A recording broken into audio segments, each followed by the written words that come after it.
तो आज ionic equilibrium का फोर्थ पार्ट और इसमें मैं डिस्कस करने जा रहा हूँ 2018 के मेंस के पीवाईक्यू। तो इसमें फर्स्ट क्वेश्चन है हमारा, बोला which of the following salts is the most basic in aqueous solution.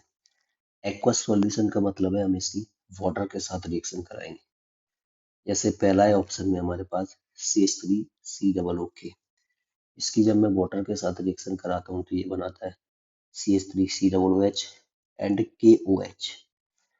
अब CH3COOH क्या वीक एसिड है और KOH है स्ट्रॉन्ग बेस।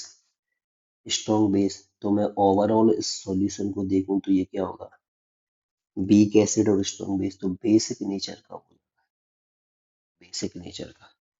सेकंड ऑप्शन में देखता हूं मैं ApCl3 है। इसकी में जब मैं वाटर के साथ रिएक्शन करवाऊंगा तो ये क्या बनाएगा, ये +3 में तो +3 वाला ये क्या बना देगा हाइड्रोक्साइड FeOH का होल थ्राइस और यहाँ से बन गया ये HCl।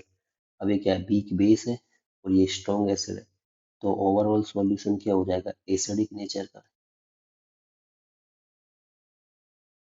ऐसे ही लेड एसीटेट की जब हम वाटर के साथ रिएक्शन कराएंगे तो ये क्या बनाएगा CH3COOH प्लस PbOH का होल ट्वाइस।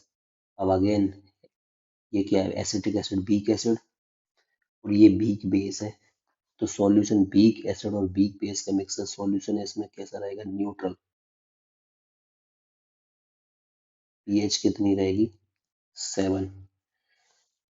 अब एल्यूमिनियम साइनाइड है, इसकी जब मैं वाटर के साथ रिएक्शन करवाऊंगा तो ये बनाएगा AlOH का होल थ्राइस जो कि वीक बेस है और HCl जो कि वीक एसिड। जब इन दोनों का मिक्सर भी क्या रहेगा सेम, ये भी न्यूट्रल ही रहेगा और इसकी पीएच कितनी आएगी 7 आएगी। एसिडिक है तो इसकी पीएच क्या आएगी <7। ये बेसिक है तो इसकी पीएच क्या आ जाएगी <7। ये पूछा था कि मोस्ट बेसिक, तो मोस्ट बेसिक कौन सा होगा CH3COO वाला सॉल्ट। अगला क्वेश्चन लेते हैं। इसमें बोल रहा है कि एन एल्कली, एल्कली क्या होगा एल्कली मेटल का बेस होगा। बोल रहा है is titrated against an acid, इसको एक एसिड के अगेंस्ट टाइट्रेट कर रहे हैं और इसमें हम जो इंडिकेटर यूज कर रहे हैं वो यूज कर रहे हैं मिथाइल ऑरेंज। फिर बोला है which of the following is correct combination. ठीक है, तो मिथाइल ऑरेंज क्या होता है पीक बेस होता है और बीक बेस होता है। अब इसकी स्ट्रक्चर है मिथाइल ऑरेंज की कुछ इस तरीके से। अब ये बीक बेस क्यों होता है इसको मैं थोड़ा इधर डिटेल में बताता हूँ कि यहाँ पे ये बोल रहा है कि मिथाइल ऑरेंज। अब मिथाइल ऑरेंज की हम जब स्ट्रक्चर की बात करते हैं तो ये कुछ इस तरीके की होती है। यहाँ होता है ये एन ग्रुप या लोन पेयर और ये एन डबल बॉन्ड एन, इधर एक और बेंजीन रिंग होती है और यहाँ लगा होता है SO3-। अब इसके लोन पे रेजोनेंस में पार्टिसिपेट करते हैं, इस वजह से ये क्या होता है बीक बेस होता है। बीक बेस जब इस पे हम एसिड डालते हैं H+ डालते हैं तो यहाँ पे लोन पेयर है, ये क्या करता है इस H+ को यहाँ पे ये एक्सेप्ट कर लेगा। यहाँ पे एक्सेप्ट करेगा तो अब यहाँ पे क्या होगा, ये अपने लोन पेयर के इलेक्ट्रॉन्स इस H को देगा तो इस नाइट्रोजन के इलेक्ट्रॉन्स की कमी आएगी। वो कमी आएगी तो ये क्या करेगा इस वाले नाइट्रोजन से अपने इलेक्ट्रॉन्स को यहाँ पे खींचेगा तो यहाँ कॉन्जुगेशन होगा। फिर इस बॉन्ड के इलेक्ट्रॉन इधर माइग्रेट करेंगे और इस बॉन्ड के इलेक्ट्रॉन इधर माइग्रेट करेंगे तो यहाँ से एक नई फॉर्म बनती है जो कुछ इस तरीके की दिखेगी। यहाँ तो क्या हो गया डबल बॉन्ड एन और नाइट्रोजन ने अपने इलेक्ट्रॉन दिए तो यहाँ इलेक्ट्रॉन्स की कमी आ गई जिसको हम पॉजिटिव से शो कर रहे हैं। यहाँ डबल बॉन्ड आ गया, ये ऐसे की ऐसे, यहाँ डबल बॉन्ड ये एन और यहाँ लगा है एच और अब क्या होगा इस बॉन्ड के इलेक्ट्रॉन्स यहाँ डबल बॉन्ड आ रहा है तो इधर माइग्रेट हो जाएंगे तो यहाँ हो गया N- और ये रिंग ऐसे की ऐसे रहेगी SO3-। अब इस वाली फॉर्म को इसमें क्या ये बेंजीन रिंग है इस वजह से इसको बोलते हैं बेंजीनोइड फॉर्म। बेंजीनोइड फॉर्म और इस वाली स्ट्रक्चर को ये इतनी को इसको बोलते हैं क्यूनोनॉइड फॉर्म।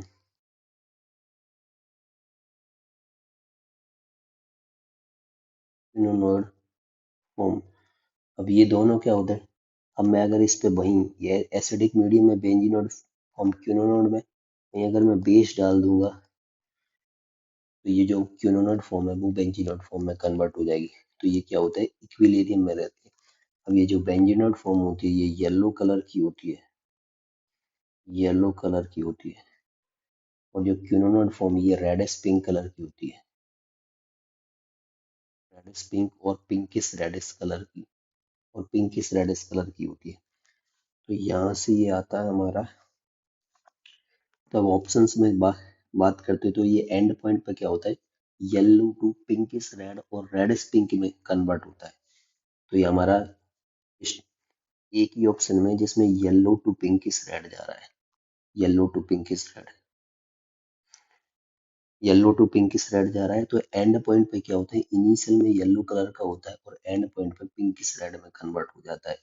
तो स्ट्रॉन्ग के एसिड तो सारे की सारे स्ट्रॉन्ग थे और मिथाइल ऑरेंज हमारा वीक बेस था, तो ये वीक बेस।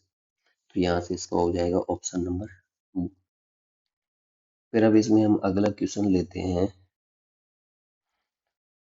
Question number 3। वो क्या बोलता है, an aqueous solution contains 0.1 molar H2S है, 0.1 मोलर H2S है एंड 0.2 मोलर HCl है। फिर बोल रहा है if the equilibrium constant for the formation of HS minus from H2S is 1 into 10 to power minus 7 and that of H2 minus from HS minus signs is 1.2 into 10 to power minus 13 है। फिर बोला then the concentration of H2 minus sign in aqueous solution। ठीक है, तो हमें HCl, अब HCl क्या है, स्ट्रॉन्ग इलेक्ट्रोलाइट है, ये कंप्लीटली डिसोसिएट होगा H plus and Cl minus में। ये 0.2 मोलर है, ये भी 0.2 मोलर मिलेगा, ये भी 0.2 मोलर मिलेगा। अब बोला है क्वेश्चन में गिवन है कि H2S से जब HS माइनस बनता है तो इसकी जो K1 की वैल्यू है वो है 1 इंटू 10 टू पावर माइनस 7। अब H2S वीक इलेक्ट्रोलाइट है तो इसके लिए मैंने ये K1 इसको लिखा, H प्लस में और HS माइनस में ब्रेक किया, इसके लिए K1 होगा ये है 1 इंटू 10 टू पावर माइनस 7। इसकी कॉन्सेंट्रेशन हमको गिवन है HS माइनस की 0.1 मोलर। फिर बोल रहा है कि HS माइनस फर्दर डिसोसिएट हुआ H प्लस और H2 माइनस, इसके लिए K2 की वैल्यू गिवन है और वो है हमारी 1.2 मल्टीप्लाई 10 टू पावर माइनस 13। अगर मैं इन दोनों रिएक्शंस को ऐड कर दूं, ये HS माइनस से HS माइनस कैंसिल, इधर H2S और इधर 2H प्लस और यहाँ मिला H2 माइनस।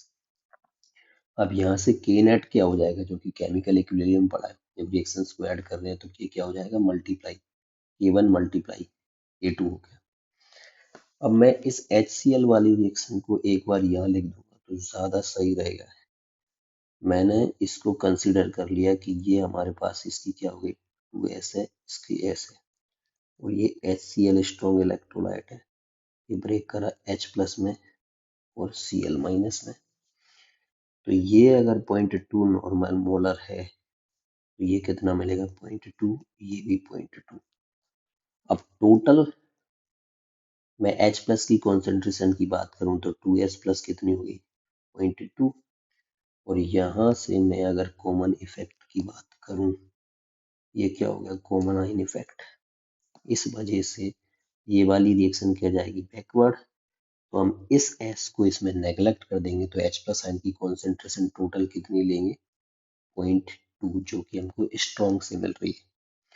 अब मैं क्या कर रहा हूँ, इसके लिए के नेट लिख रहा हूँ, के नेट क्या, यहाँ एक तो यहाँ से मिल गया मुझे K1 मल्टीप्लाई K2, और एक क्या होगा के नेट में इस रिएक्शन के लिए लिखूंगा, ये वाली रिएक्शन के लिए प्रोडक्ट अपॉन रिएक्टेंट की कॉन्सेंट्रेशन। तो ये H प्लस कोफिशिएंट 2 है तो मैंने स्क्वायर कर दिया, और यहाँ H2 माइनस हो गया और इधर से H2S हो गया, दोनों रखा। मुझे कैलकुलेट करना है H2 माइनस की कॉन्सेंट्रेशन, तो मैं ये H2 माइनस की निकालने के लिए के नेट को H2S से मल्टीप्लाई कर दिया और ये H प्लस की कॉन्सेंट्रेशन हम डिवाइड कर देंगे। तो यहाँ से ये मैंने के नेट क्या होगा K1 मल्टीप्लाई K2, ये K1, ये क्या है हमारे पास ये K1 है, ये K2 है, ये क्या K नेट, और हमारे पास H2S की कॉन्सेंट्रेशन कितनी है 0.1, और H प्लस की कॉन्सेंट्रेशन क्या लेंगे जो स्ट्रॉन्ग स्ट्रॉन्ग एसिड से मिलेगी, 0.2 का स्क्वायर कर रहा है, इसको कैलकुलेट करोगे तो आएगी ये 3 इंटू 10⁻⁻20 आएगा। अब इसके बाद हम चलते हैं अगले क्वेश्चन पर। अगले में क्या बोलता है कि ए aqueous solution contains an unknown concentration of barium plus 2। Unknown concentration नाम मुझे इसका, कॉन्सेंट्रेशन पता, वॉल्यूम भी पता नहीं। फिर बोला when 50 ml of a 1 molar solution of Na2SO4, कितना बोला 50 ml is added, barium plus 2 की जो कॉन्सेंट्रेशन वाला सॉल्यूशन है उसमें 50 ml सोडियम सल्फेट ऐड कर दिया। फिर बोल रहा है BaSO4 just begins to precipitate होना स्टार्ट हुआ, और बोल रहा है फाइनल वॉल्यूम 50 ml हो गया। अब 50 ml तो मतलब फाइनल वॉल्यूम 500 ml हो गया। 50 ml हमने इसमें क्या ऐड किया Na2SO4, टोटल 500 ml हो गया। तो जो 500 टोटल है और 50 ml Na2SO4 है, तो BaSO4 कितना रहा होगा 450 ml। फिर बोला the solubility product of BaSO4 is 1 into 10⁻⁻10। What is the original concentration of Ba plus 2। ये जो 450 ml सॉल्यूशन में Ba प्लस 2 की कॉन्सेंट्रेशन पूछी है। मैंने लिखा BaSO4 के लिए Ba प्लस 2 डिसोसिएट हुआ है सल्फेट माइनस में, इसके लिए Ksp लिखा, बेरियम प्लस 2 की कॉन्सेंट्रेशन माइनस सल्फेट की कॉन्सेंट्रेशन। अब Na2SO4 क्या स्ट्रॉन्ग इलेक्ट्रोलाइट है, कंप्लीटली ब्रेक हो गया 2Na प्लस एंड सल्फेट में। ये 1 मोलर एंड 50 ml के बने। मुझे मोल निकालने, तो मोल क्या हो जाएगा M इंटू बी से, ये 50 मिली मोल आ गए, ये 50 है तो ये भी सल्फेट भी कितना मिलेगा 50 मिली मोल। मुझे सल्फेट की कॉन्सेंट्रेशन चाहिए तो कैसे आ जाएगा, मोल बाई वॉल्यूम। वॉल्यूम टोटल कितना है 500 ml है, तो यहाँ से 1/10 और 0.1 मोलर मिल गया Ksp।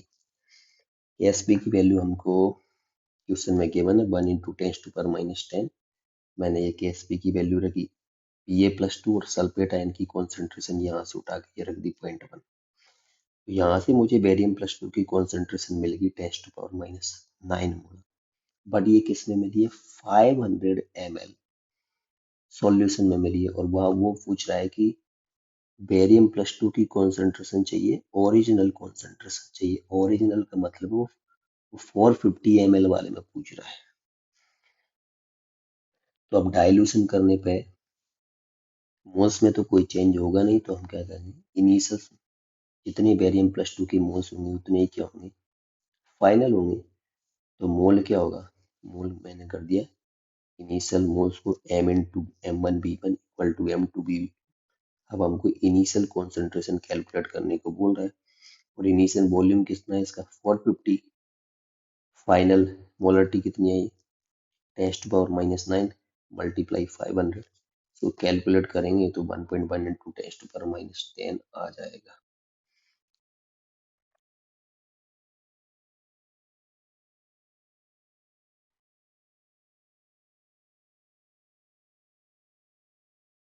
इसके बाद नेक्स्ट क्वेश्चन लेते हैं। बोल रहा है following 4 solutions are prepared by mixing different volumes of NaOH and HCl of different concentrations, pH of which one of will be equal to 1। Means ये 4 डिफरेंट सॉल्यूशंस हैं, इनमें NaOH और HCl को मिक्स किया और पूछ रहा है कि किसकी pH 1 के इक्वल होगी। अब चारों को हम एक एक करके चेक करेंगे, तरीका सेम ही है। तो मैं पहला ऑप्शन ले रहा हूँ कि मैंने NaOH में क्या करा HCl ऐड करा, तो ये बनाएगा NaCl प्लस H2। तो यहाँ से हमारे पास NaOH क्या 1/5 मोलर और वॉल्यूम है 25 ml।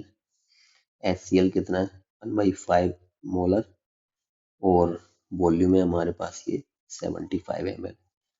अब मुझे लिमिटिंग लगाने के लिए क्या होगा, इसका मोल निकालना पड़ेगा। तो मोल क्या हो जाएगा, M into B. M into B करूंगा, यहाँ से मुझे 5 मिली मोल ही है, यहाँ से इन दोनों को मल्टीप्लाई किया तो 15 मिली मोल मिला। तो लिमिटिंग लगाऊंगा ये कम अमाउंट में, तो ये क्या हो गया, एल आर, ये खत्म हो जाएगा। ये कितना बचेगा, 15 माइनस 5 इक्वल टू 10 मिली मोल बचेगा। अब स्ट्रॉन्ग एसिड हमारे पास कितना बचा, 10 मिली मोल। तो पीएच किस पर डिपेंड करेगी, स्ट्रॉन्ग एसिड पर, स्ट्रॉन्ग एसिड पर। अब HCl क्या, स्ट्रॉन्ग इलेक्ट्रोलाइट है, ये ब्रेक करेगा H प्लस में Cl माइनस। अगर ये 10 मोल है तो ये भी कितना मिलेगा, 10 मोल, ये भी 10 मोल मिलेगा। तो H प्लस आयन की कॉन्सेंट्रेशन क्या होगी, मोल बाई वॉल्यूम। मोल क्या कितने, 10 मिली मोल, और वॉल्यूम कितना हो गया टोटल, 25 ये और 75 ये, तो ये 100 ml हो गया। यहाँ इसका मिली और इसका ml का ये कैंसिल हो जाएंगे, तो H प्लस की कॉन्सेंट्रेशन 0.1 आ गई, जिसको मैं क्या लिख सकता हूँ, 10⁻⁻⁻1। तो पीएच कितनी हो गई, 1। तो यहाँ से ये सिंगल करेक्ट है, तो पहला ही ऑप्शन आ गया, तो हम यहाँ से भी बढ़ सकते हैं। बट मैं एक ऑप्शन और चेक करके बता देता हूँ, इसी तरीके से करना है। अब सेकंड ऑप्शन में क्या बोल रहा है कि HCl ले रहे हैं हम 1/10 मोलर एंड 100 ml, और NaOH ले रहे हैं 1/10 एंड 100 ml। दोनों का आएगा, दोनों के इक्विवेलेंट इक्वल आ जाएंगे, तो ये न्यूट्रल हो जाएगा। जैसे देखो कैसे, HCl और NaOH, मैं डायरेक्ट मोल निकाल दिया मैंने m इंटू बी से। ये 1/10 मोलर है और 100 ml है, ये भी 1/10 मोलर है और ये 100 ml है, क्वेश्चन में गिवन है। यहाँ से m इंटू बी से 10 मिली मोल, 10 मिली मोल, दोनों क्या हो गया, लिमिटिंग हो गई, ये खत्म। तो 10 मिली मोल ये क्या मिल जाएगा, यूनिटरी मेथड से कोफिशिएंट 1 है, तो 1, 1 से 1 मिल रहा है, तो 10 से कितना मिलेगा, मतलब 1 से 1 मिल रहा है तो 10 से कितना मिलेगा, 10 मिली मोल मिलेगा। अब ओनली क्या मिल रहा है, NaCl हमारे पास क्या सॉल्ट है, सॉल्ट ऑफ स्ट्रॉन्ग एसिड और स्ट्रॉन्ग बेस। तो स्ट्रॉन्ग एसिड और स्ट्रॉन्ग बेस के सॉल्ट की पीएच क्या होती है, न्यूट्रल होती है। न्यूट्रल और वो कितनी होगी, 7। 25 डिग्री सेंटीग्रेड की मैं बात कर रहा हूँ, कुछ नहीं बोला गया तो 25 मानेंगे। इसकी पीएच कितनी आ जाएगी, 7। तो वो बोला था हमारे पास कि किसकी पीएच 1 होगी, तो पहले ही ऑप्शन की आ गई। इसी तरीके से थर्ड और फोर्थ ऑप्शन भी चेक करेंगे, सेम टू सेम यही तरीका रहेगा। मैं आगे बढ़ रहा हूँ, नेक्स्ट क्वेश्चन पे बोल रहा है the minimum volume of water required to dissolve 0.1 gram lead chloride, lead second chloride है तो PbCl2, to get a saturated solution of PbCl2, और इसके लिए Ksp की वैल्यू गिवन है 3.2 इंटू 10⁻⁸। एटॉमिक मास गिवन है लेड का 207। क्या बोल रहा है कि the minimum volume of water, means हमको वॉल्यूम पूछा है। तो अगर मैं सॉल्युबिलिटी कैलकुलेट कर लूँ, सॉल्युबिलिटी क्या होती है, कॉन्सेंट्रेशन होती है, और कॉन्सेंट्रेशन क्या होती है, मोल बाई वॉल्यूम। तो मुझे यहाँ से वॉल्यूम पता चल जाएगा, तो मैं सॉल्युबिलिटी कैलकुलेट कर लूँ।